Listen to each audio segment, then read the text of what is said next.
자, 반갑습니다. 어, 두한국 연대기 오늘 10번째 시간 아시리아 침공 관련해서 오늘 같이 공부해 보도록 하겠습니다.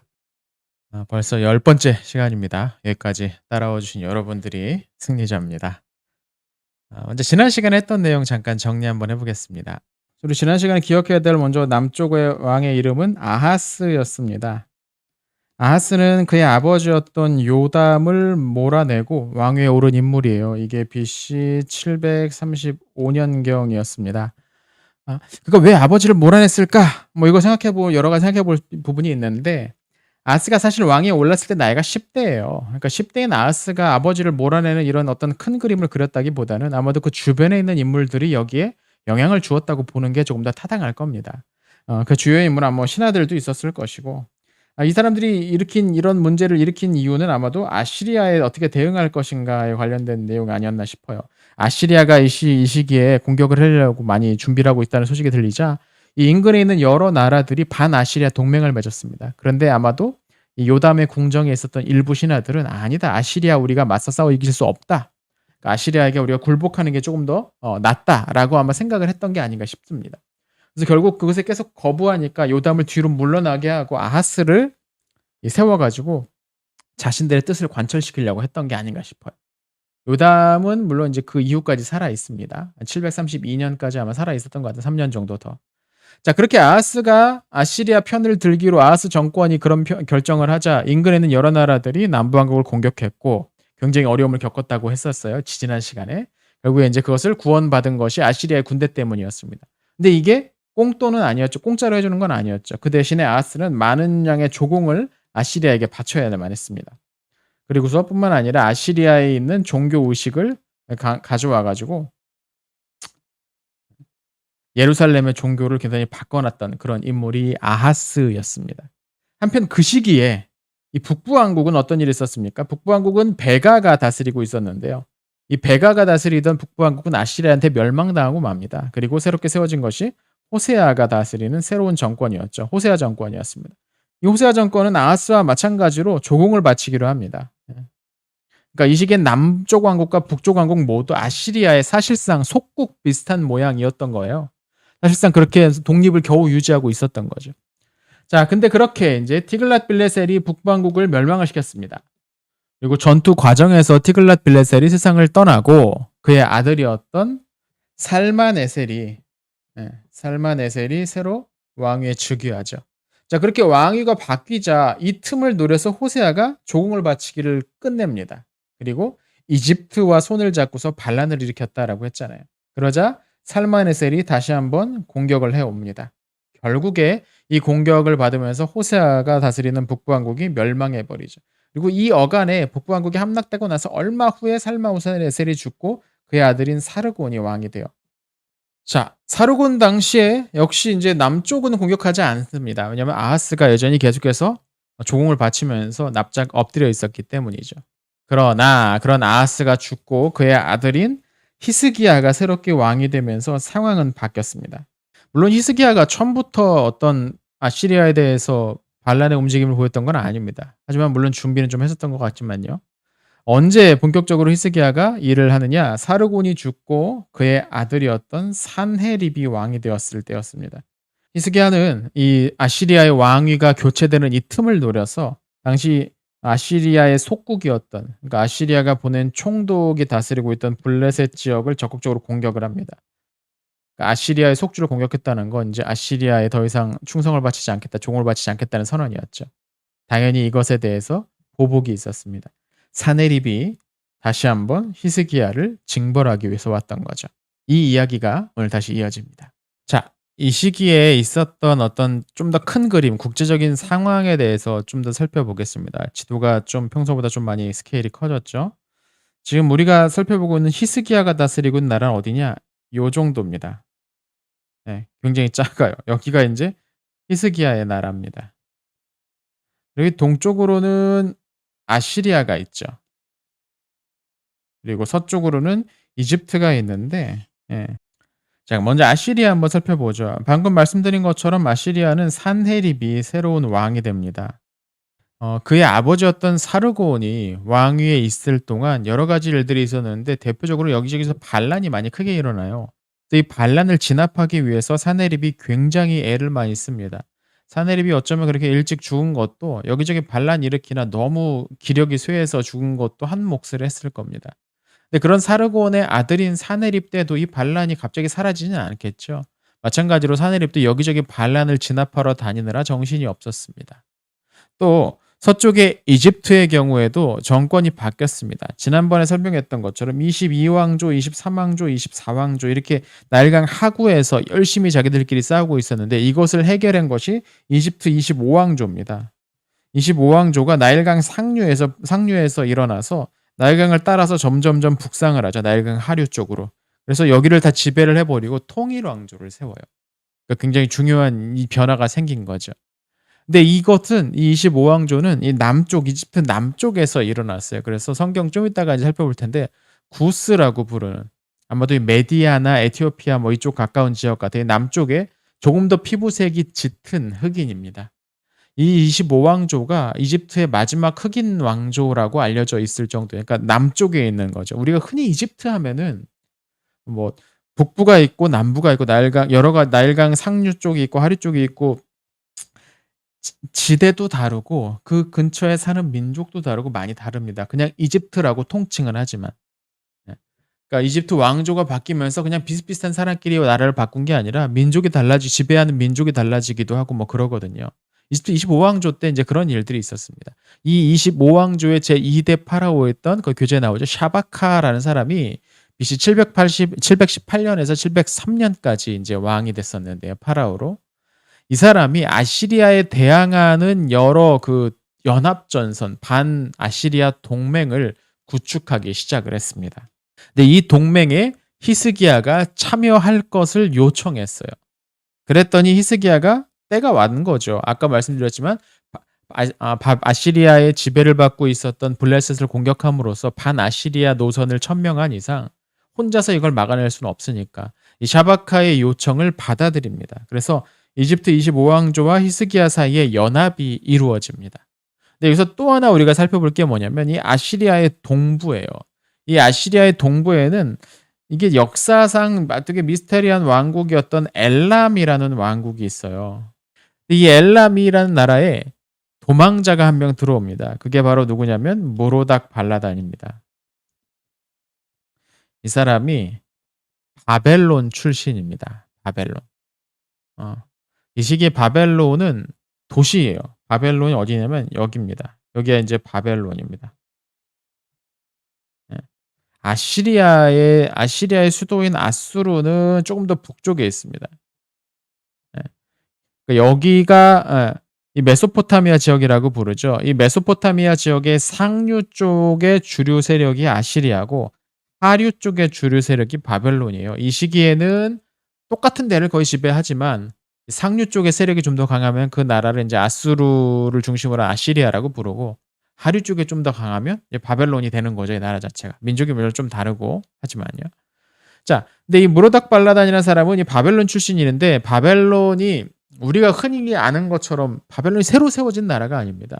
아시리아도 그렇고 바벨론도 그렇고 고아시리아, 중아시리아, 신아시리아 지금 우리가 보는 건 신아시리아고 바벨론도 마찬가지로 고바벨론, 중바벨론, 신바벨론 하면서 여러 왕조들이 이어져 왔어요. 이 땅이 워낙에 넓으니까요. 각각의 독립적인 역사가 있었던 거죠.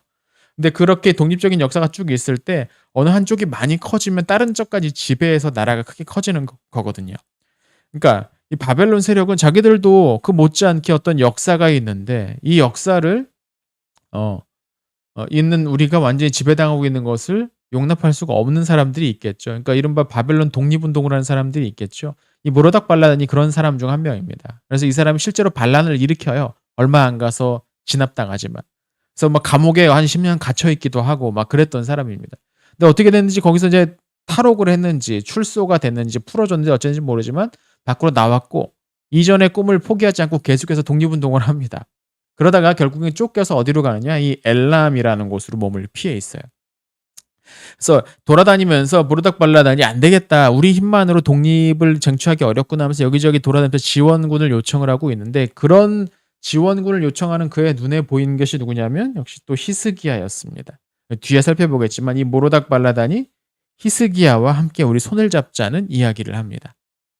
결국에는 히스기야도 이 요청을 받아들이죠. 그러니까 무슨 말이냐면 이 히스기야는 반아시리아의 어떤 운동을 하기 위해서 주변의 여러 민족들과 동맹을 꾀하고 있었던 거죠. 근데 그 동맹이 예전에는 이 가나안 지역의 작은 나라들끼리 뭐 동맹 맺고 뭐 그랬지만 히스기야는 시야가 훨씬 더 국제적이었다는 거죠.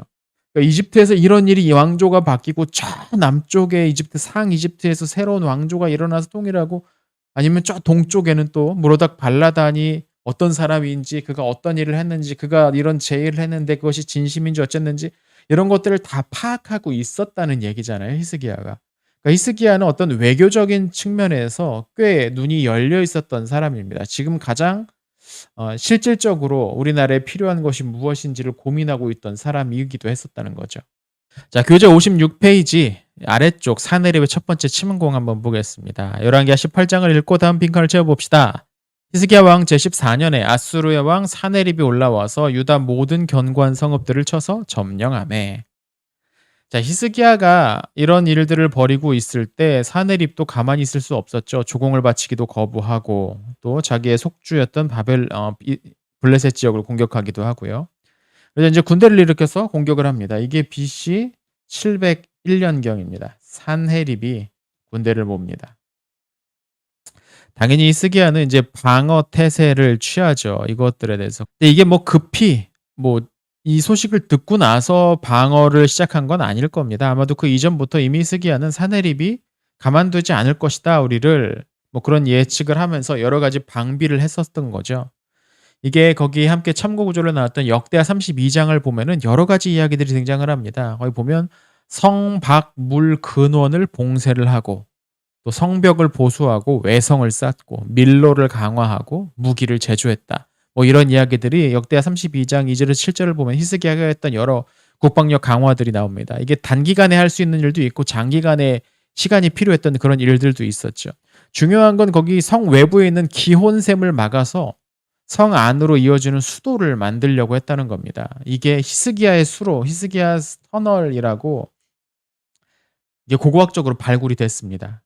이 예루살렘 바깥쪽에 있는 기혼샘이라는 곳이 있는데 거기에서 예루살렘 안쪽으로 수로를 뚫어서 물을 끌어왔던 거죠. 이게 중요한 이유는 뭐냐면 예루살렘은 언덕 위에 건설된 도시예요. 산 위에 건설된 도시예요. 그래서 산 위에 건설된 도시 같은 경우는 물을 얻기가 되게 힘들거든요.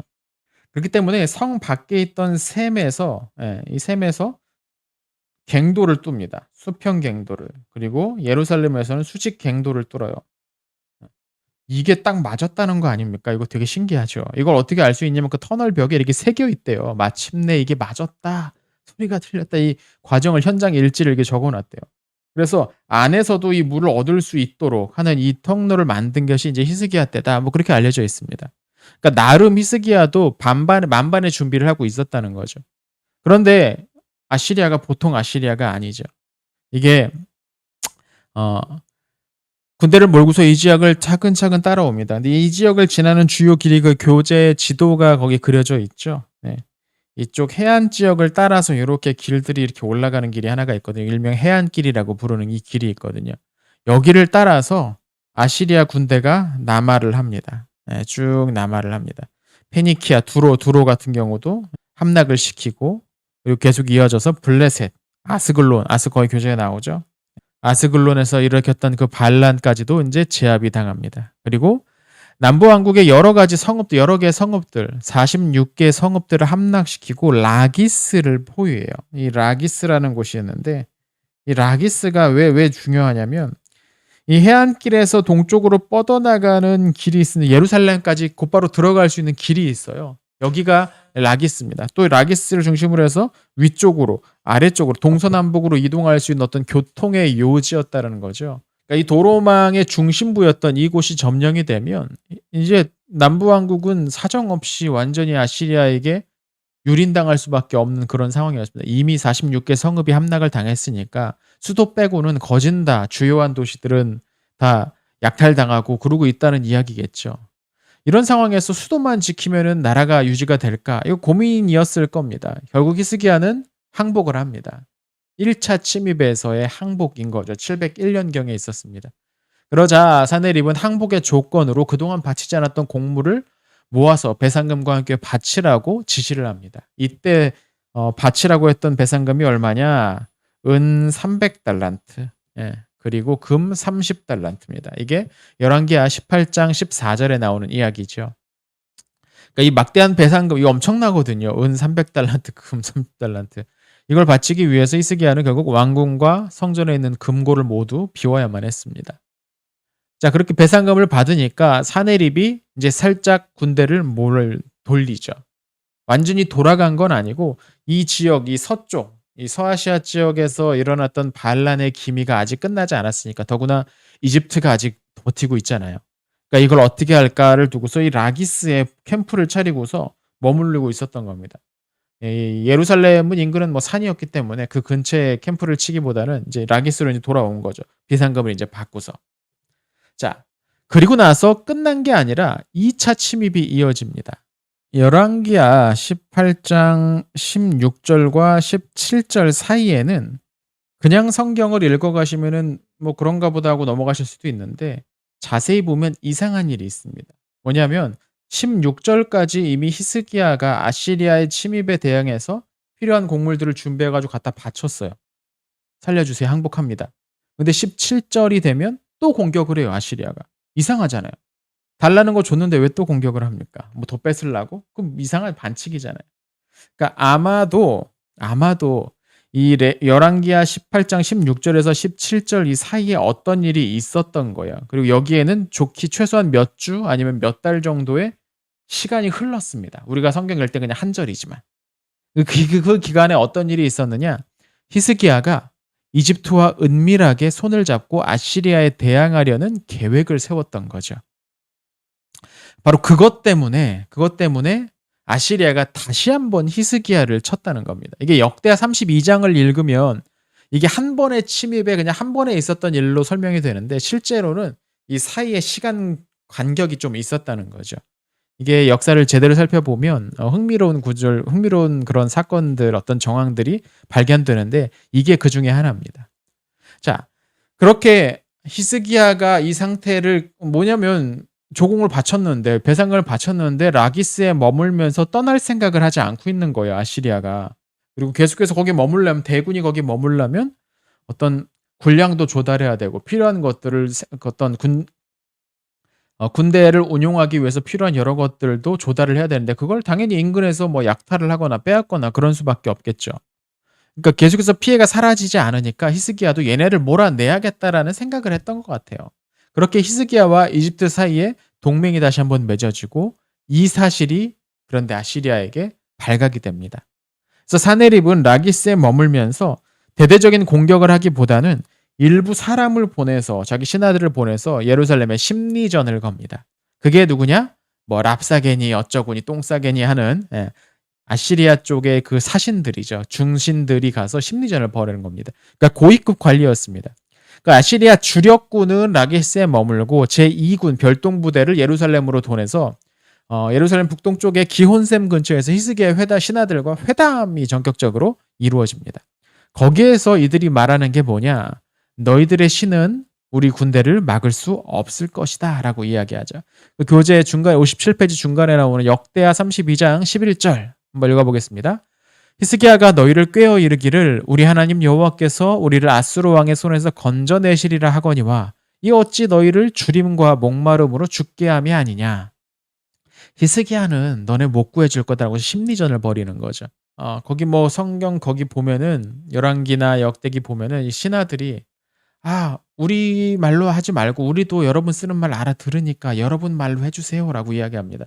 왜냐하면 그 소리를 들은 예루살렘 그 사람들이 사기가 꺾일 것을 염려해서 그러니까 아마도 이 시기에 이 히스기야의 신하들은 히브리어뿐만 아니라 좀 더 국제적인 언어였던 아람어까지 모두 알고 있었던 것 같습니다. 그러니까 아람어로 얘기해 주세요. 여러분 쓰는 말로 해도 우리 알아듣습니다. 뭐 그 얘기를 했던 거죠. 근데 이 신하들이 아마 본인들이 히브리어까지 익혔는지는 모르겠지만 아마도 통역을 대동했던 것 같아요. 그래서 통역을 통해서 이 위협하는 소리를 굉장히 크게 히브리어로 번역해서 크게 여기저기 이야기를 한 겁니다. 사기를 꺾기 위한 거죠. 자, 근데 그렇게 히스기야가 대대적인 공격을 받은 건 아니니까 이렇게 와서 이제 말발로 하는 거 아니고 옛날에 영화 뭐 황산벌인가요? 예, 막 여기저기서 와 가지고 욕하는 부대 막 그런 것처럼 막 그렇게 말싸움만 이어지고 있을 동안에 드디어 히스기야와 손을 잡았던 이집트에서 군대를 보냅니다. 이 당시 인제 이집트 군대가 이끌었던 사람이 디르하가였죠. 근데 사실 디르하가의 왕위는 언제 일어났습니까? 아까 우리 첫 페이지에 봤죠. 609년에 즉위를 했어요. BC 609년에. 근데 지금은 701년경이에요. 여전히 1차 침입이 끝나지 않았던 상황이니까 2차 침입에서 같은 해 2차 침입도 이루어지고 있으니까. 그러니까 정확히 말하면 이걸 보면 디르하가가 군대를 끌고 왔다. 이게 거기 교재에 나오죠. 열왕기하 19장 9절에 나오는데 구스 왕 디르하가라고 나오는데 이집트 파라오입니다. 25왕조에. 그러면 이게 연대가 좀 잘못된 거 아니냐? 701년에 지금 공격을 해 왔다고 했는데 계속 그 해가 이어지고 있는데 디르하가는 690년부터 됐으니까 690년부터 왕이 됐으니까 아직도 10년이나 남았잖아요. 그건 아니고 아무튼 이 디르하가가 군대를 끌고 온 건 맞는 것 같습니다. 근데 이 디르하가는 당시 파라오의 아들 자격으로 군대를 끌고 왔던 것 같아요. 왕이 계승권자긴 하죠. 그러니까 그런 차원에서 구스의 왕 또는 구스의 지도자라고 불렸던 것 같아요. 그러니까 왕자 신분으로 군대를 끌고서 디르하가가 왔으니까 이집트 쪽도 꽤 진지하게 히스기야와의 동맹을 생각했다는 거죠. 왜냐면 진짜 자기 아들을 보냈을 정도였으니까. 근데 사네립이 가만히 보니까 라게스 가만히 보니까 예루살렘에 신경 쓸 때가 아니거든요. 지금 왜냐면 이집트의 세력이 훨씬 더 크잖아요. 군대가 훨씬 크잖아요. 그래서 이 예루살렘에 보내놨던 별동 부대까지 돌아와라 해가지고 군대에서 몰고서 이 사네립과 디르하가 사이에 결전이 벌어집니다. 이 결전이 어디서 벌어지냐면 거기 58페이지에 지도에 나와 있죠. 엘데케라는 곳입니다. 엘데케.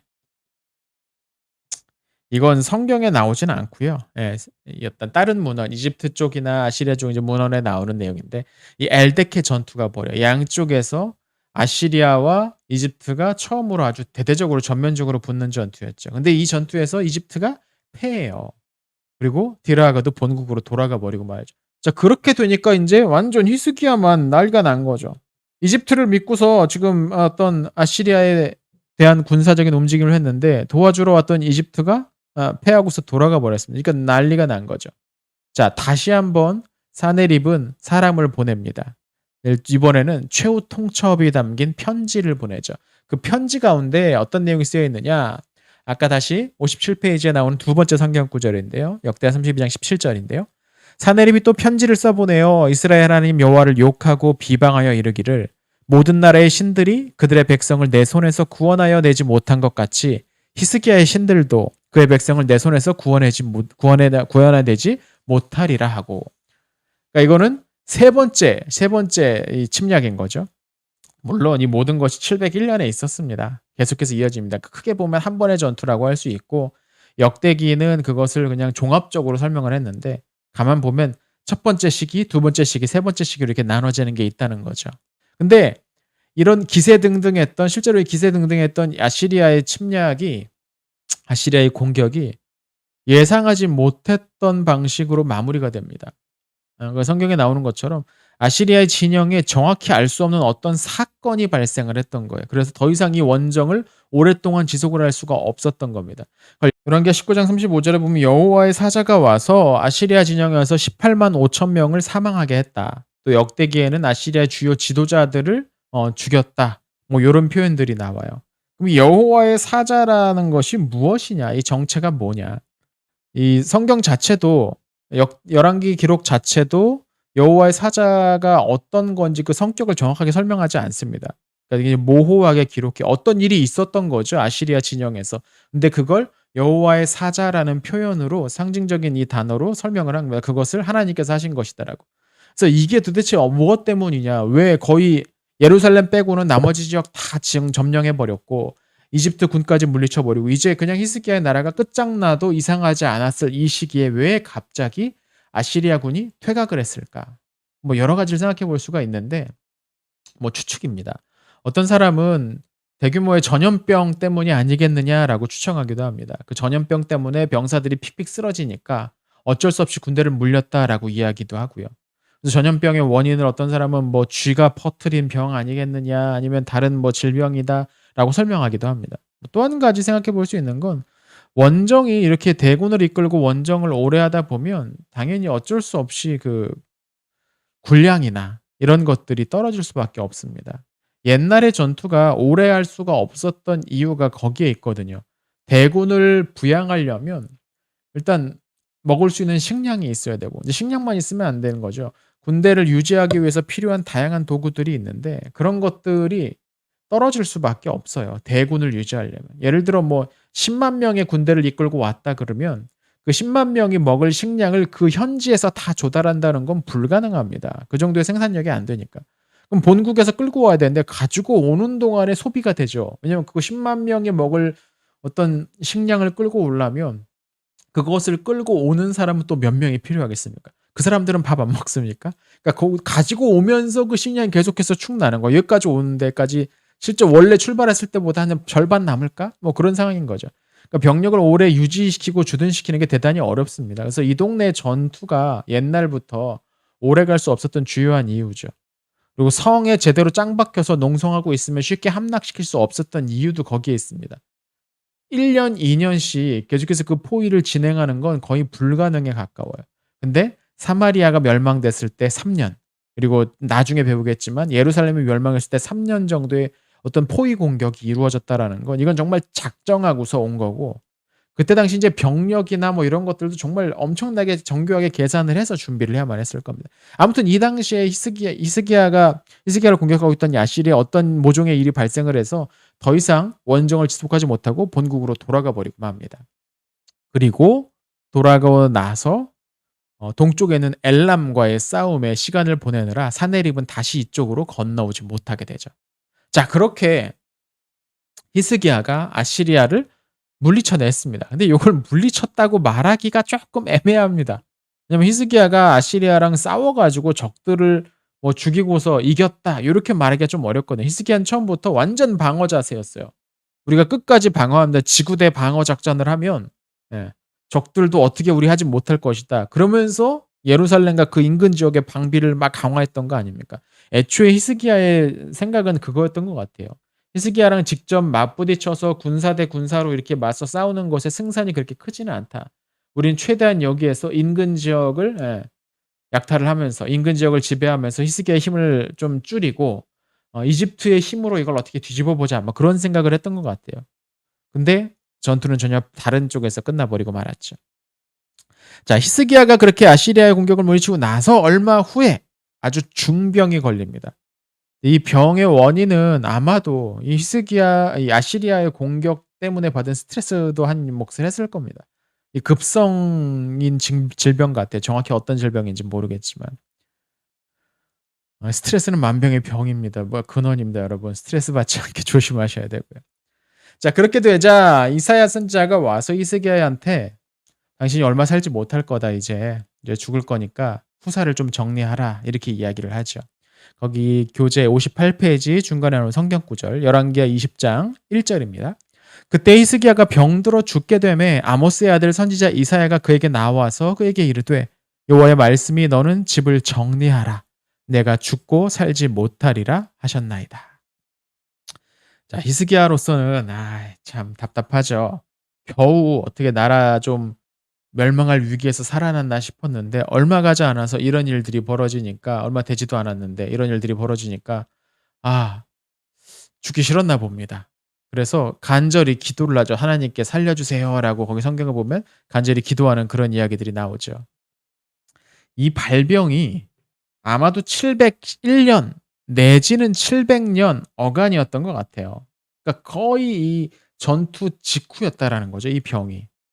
그러니까 뭔진 모르겠습니다. 그러니까 신경쇠약일 수도 있고 왜냐면 그 포위를 몇 달을 받고 여기저기 맨날 안 좋은 소식만 들었으니까. 아마 속이 아주 완전 문드러졌을 상황이어서 굉장히 괴로웠던 거죠. 근데 드디어 끝났나 싶었는데 이번엔 내가 죽게 생겼네. 전엔 나라가 죽게 생겼는데. 그래서 간절히 기도를 했더니 다시 한번 이사야가 방문을 하죠. 그리고 하나님의 두 번째 뜻을 설명을 해 주죠. 하나님께서 당신에게 15 년의 시간을 더 주기로 하셨습니다. 그리고 사마 아시리아의 공격으로부터도 완전히 막아주실 겁니다라고 약속하죠. 실제로 아까 이야기했던 것처럼 히스기야가 다스리는 동안 더 이상 아시리안 이 지역에 힘을 쓰지 못합니다. 왜냐하면 동쪽에 있는 문제를 해결하기 위해서죠. 이렇게 히스기야는 회복을 했고 하나님에 대한 찬송을 널리 만들어서 여기저기 부르도록 하죠. 이사야 선지자가 기록을 보면은 거기 교재 58쪽 하단에 이사야 38장 10절에서 20절을 보면 그 히스기야가 만들었다는 찬송을 거기 이제 기록해 놨습니다. 자, 교재 59페이지로 가보죠. 자, 이제 조금 스케일을 좀 더 크게 바꿔보겠습니다. 자, 히스기야가 그렇게 아시리아의 위협으로부터 결국에는 버텨냅니다.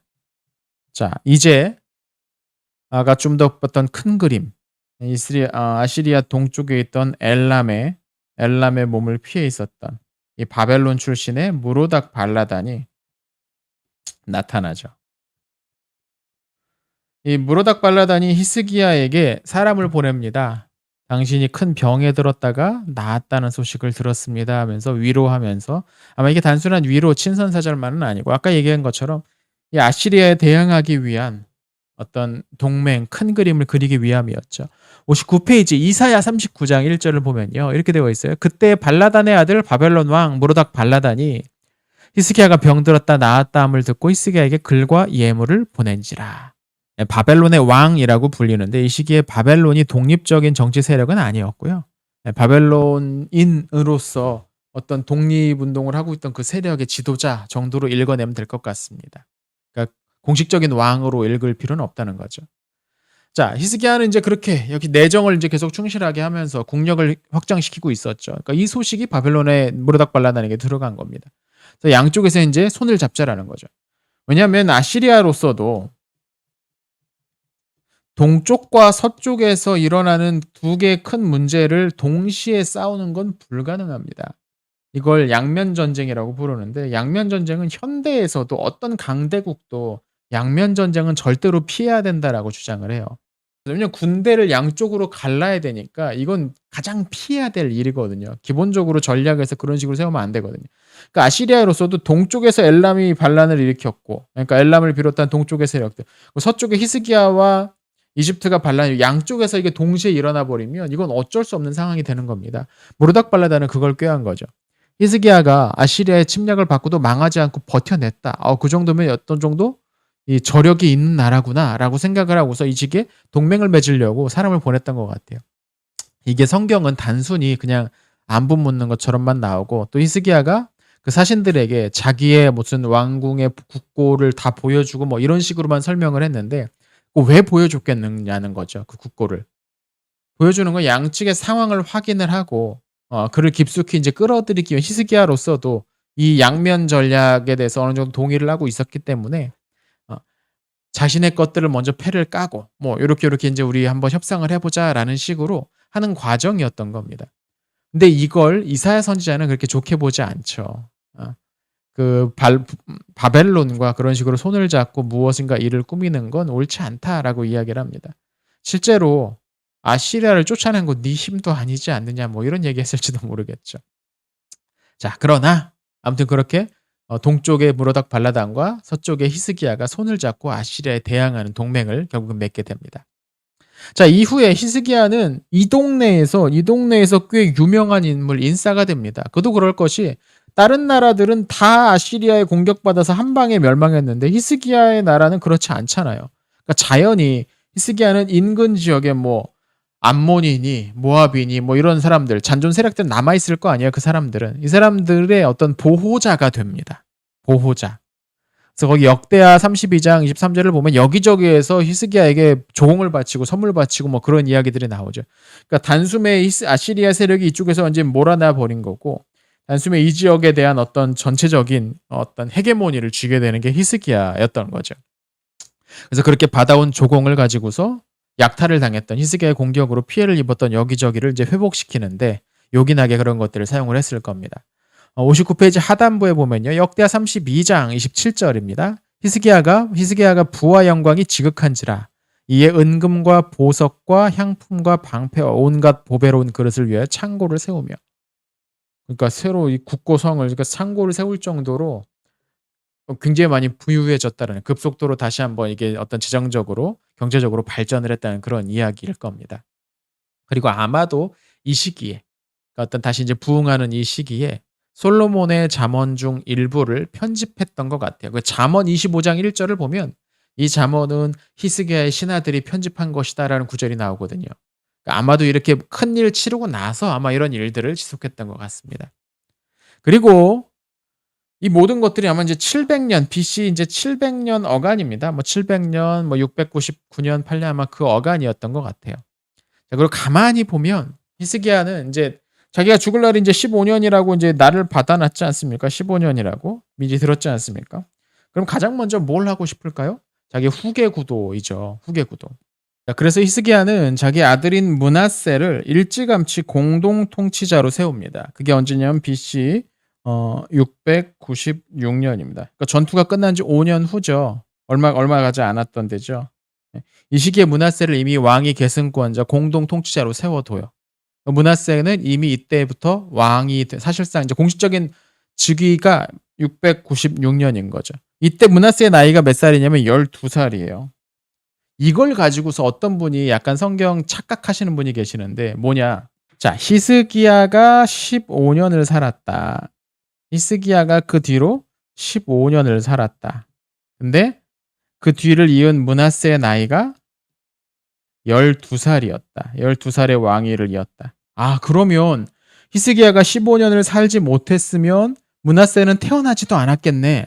그냥 왕가가 단절될 뻔했네. 큰 위기였네라고 착각하시는 분이 계세요. 이걸 단순하게 읽으면. 근데 그렇지 않고요. 므낫세는 히스기야가 살았던 15년 중에 이 5년째가 되던 해부터 함께 므낫세는 이때 즉위를 합니다. 이게 므낫세가 12세 때였습니다. 여기까지가 이제 5년이 지난 거죠. 그러니까 약 10년 동안 아버지와 함께 살면서 어떤 왕이 무엇을 해야 되는지 이런 것들 옆에서 배울 수 있었다는 거죠. 10년 중에 5년 말고 15년 중에 처음 5년 이후에 나머지 10년을 아들과 함께 쓰는 거죠. 그러니까 실제로 히스기야가 죽었을 때 므낫세의 나이는 22살이었습니다. 이미 그 전에 아들이 있었다는 거죠. 요런 오해 우리가 하지 않도록 조심하셔야겠습니다. 자, 그렇게 결국 이제 약속되었던 15년이 지나고 히스기야가 세상을 떠나게 됩니다. 당연히 이제 히스기야가 죽는 것을 왕국의 신민들이 대단히 슬퍼했겠죠. 히스기야 때문에 우리 나라가 살았다 뭐 그렇게 생각을 했을 테니까요. 그래서 성경을 보면은 히스기야의 무덤을 다윗성의 그 가장 높은 곳에 묻었다라고 되어 있어요. 이게 무슨 말이냐면 이 유대인들은 어느 순간부터 그런 생각을 했었는데 하나님과 가장 가까운 곳에 묻히는 것이 중요하다라고 생각을 했어요.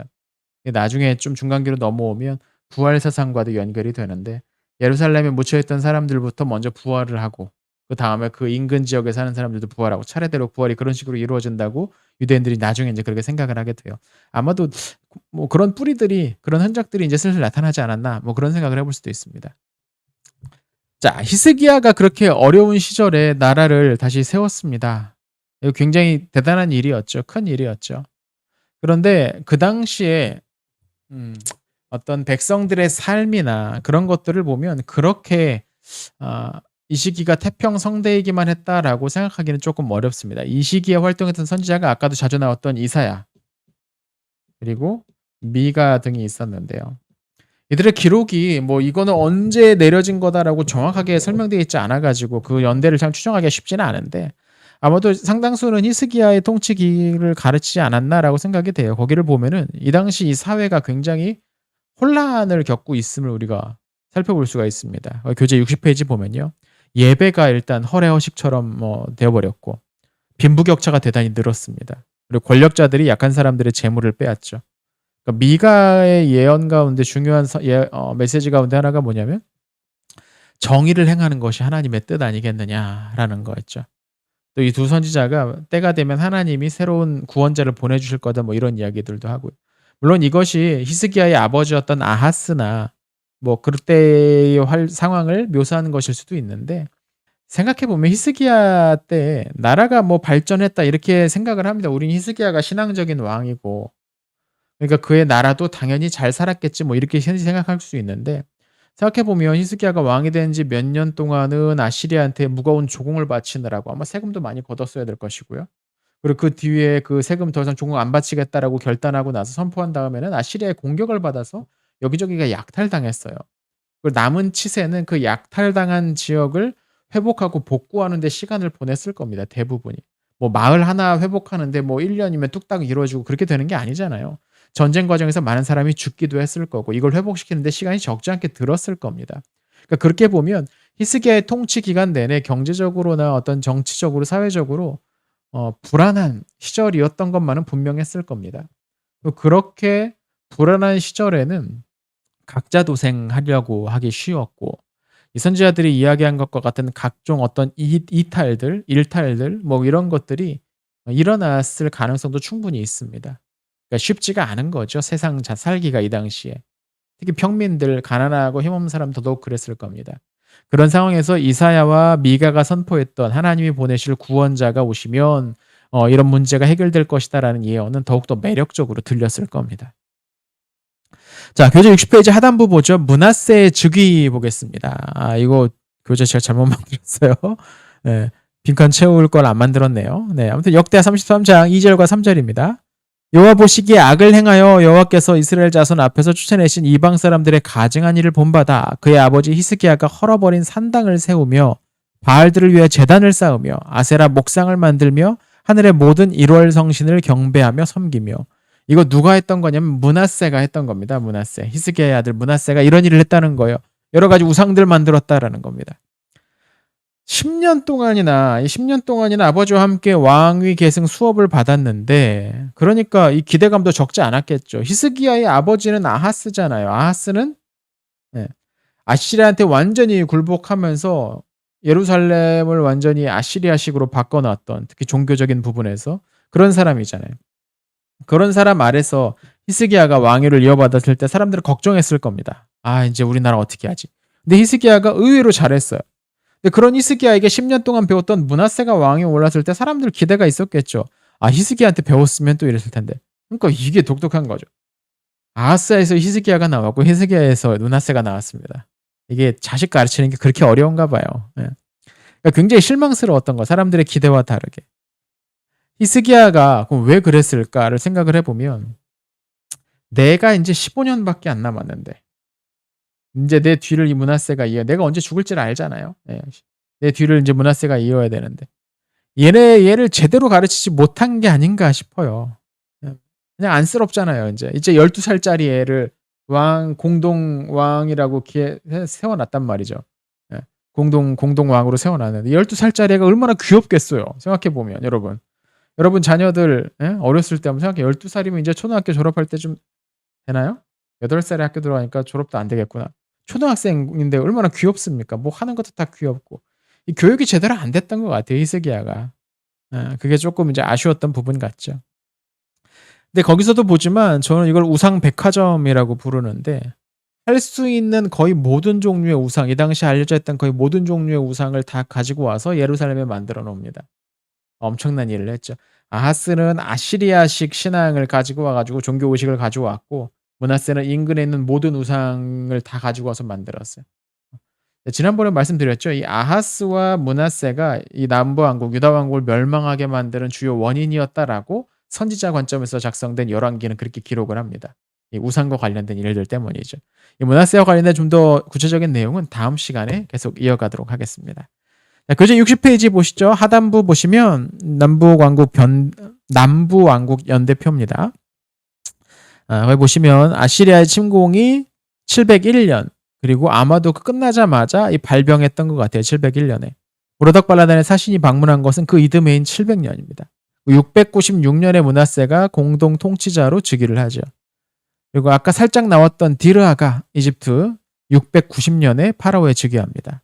히스기야가 사망한 건 686년이었습니다. 자, 여기까지 잘 따라오셨죠? 그럼 오늘 내용은 여기서 마치겠습니다.